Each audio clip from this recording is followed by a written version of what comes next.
like 2:30 in the morning.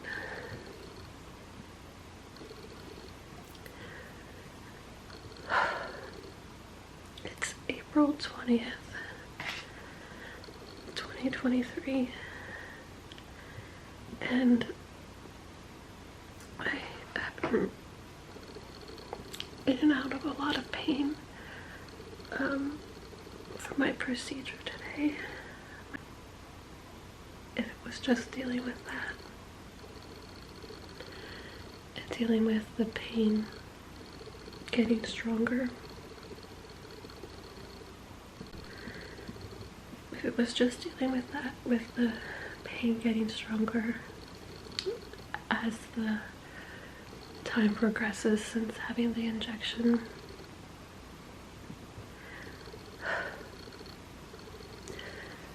I probably wouldn't be sitting here and crying.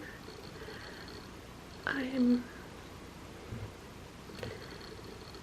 on the opposite side of the house. I'm pretty sure Brad opens tomorrow,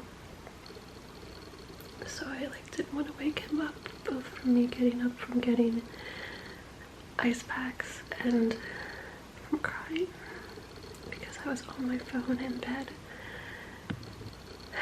doing stuff you shouldn't do when getting a recent diagnosis that could be one end of the spectrum to the complete opposite end, or somewhere in the middle, or of any varying degree. But this is life, and I chose to document it because of multiple reasons, which I've spoken about so many times ever since dealing with chronic back issues that have been debilitating and forced me to stop working. And now us trying desperately to get back into trying our last more beautiful embryos, try to have a family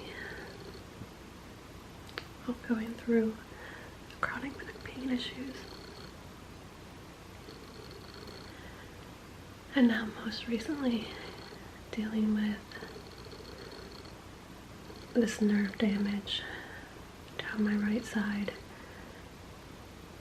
that's more severe than what I've been dealing with prior, with my back stuff causing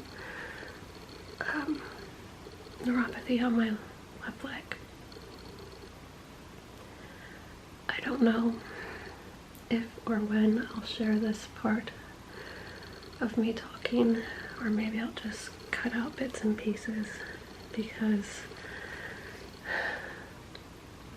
I really don't want to jump ahead to conclusions or possible conclusions of what this may be, but it's really hard not to sit up at 1:30 in the morning because you can't fall back asleep due to pain. We have a definition. We don't know to what extent this means, but it's severe proximal peroneal motor neuropathy, and that's what the EMG test said for the right leg. Proximal neuropathy, what I have been diagnosed with, and I shouldn't leave out the severe part because I think that is what scares me the most, is the severe underlying term, is a rare, lucky me, right, and disabling type of nerve damage in your hip, buttock, or thigh. and I definitely have it in my thigh. This type of nerve damage typically affects one side of your body and may rarely spread to the other side. And another rarity for me, proximal neuropathy is more common in men than women. And yet, wait, here's another one, is more common in people older than age 50, which I am not.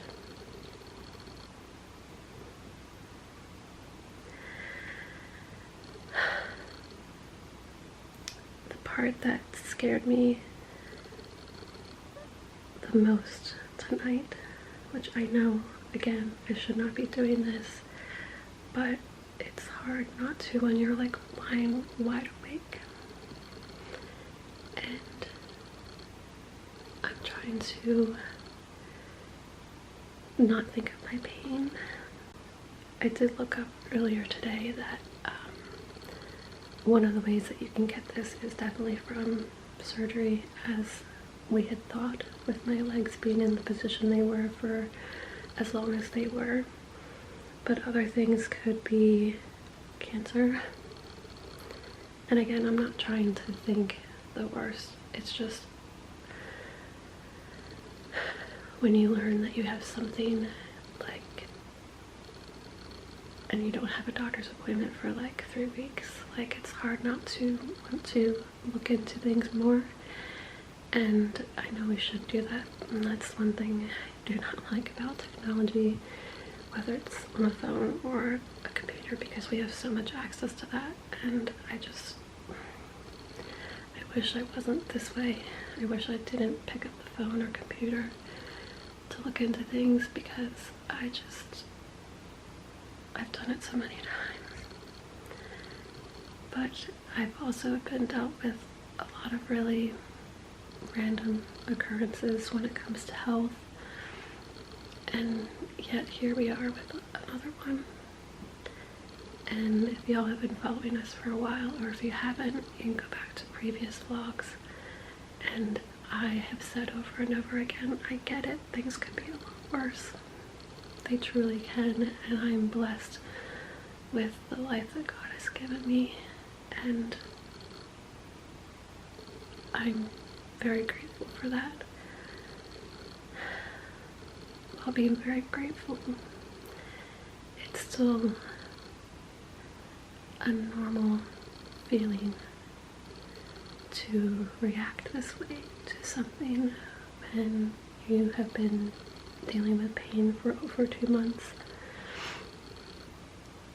and things are getting better, and you recently get a new diagnosis, a diagnosis that you've been waiting on for a while because of that other crazy thing that happened, which was the anaphylactic reaction that I had. This type of neuropathy can also be caused by inflammatory diseases such as Guillain-Barré syndrome, Miller-Fisher syndrome, and chronic inflammatory debilitating polyneuropathy. I'm probably botching all of those names. Yeah. Other things that could be similar to these type of nerve injuries could be ALS or Lou Gehrig's disease, multiple sclerosis, Parkinson's, and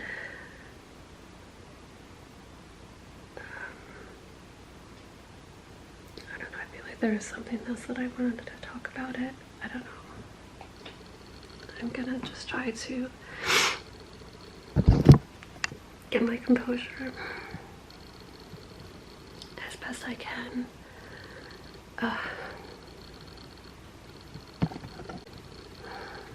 You know what's crazy is last night's vlog that went out was me being excited for my mom coming for a visit, and I believe the title of the vlog was God's Perfect Timing.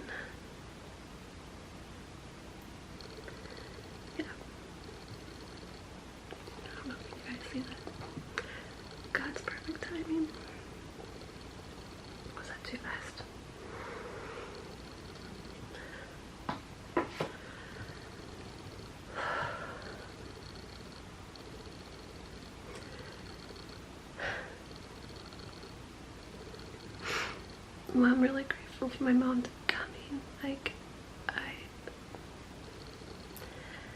now know that her coming is also God's plan for her to be here with Brad and I as we navigate this and try to be patient as we possibly can until that upcoming appointment. Pray that it's not something on the grand big scheme of things. I hope it's just a result of a fluke experience from the surgery, and that treatment will help. Don't you love these little 2:30 in the morning chats about stuff that you should not do, and that is do your own research before seeing a doctor. Although technically we did see a doctor, we did get a diagnosis, we had the test done. Now we just have to figure out what's really causing it. Is it just from that surgery, or is there some other underlying issues that could be in combination of that surgery? And how do we treat? How do we manage? On that note, I need to get some ice packs. Try to go back to bed, not wake Brad up.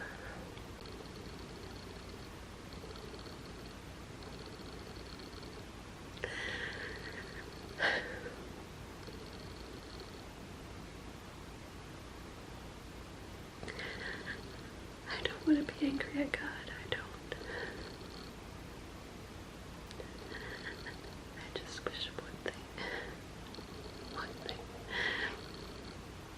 I just wish one thing could go in the right direction. And hopefully you guys can hear me okay if I adjust the volume once I do the vlog, if I share this.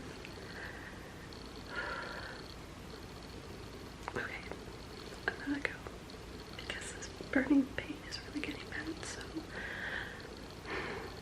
thanks for listening to my heart as always. Another bump in the road. Chronic pain of past, present, and future. I'm just done. But I'm gonna keep moving forward and pray that this will all start to heal and to get better, and that God has the biggest plan for Brad and I, especially when it comes to our infertility journey. I hope this is just one more step of getting closer to becoming parents. That's my hope at this point. I know that may not be the answer, but that's my encouragement right now for myself, is that this is just one more bump in the road that God needs us to deal with before we're blessed with being parents here on earth. That's my hope.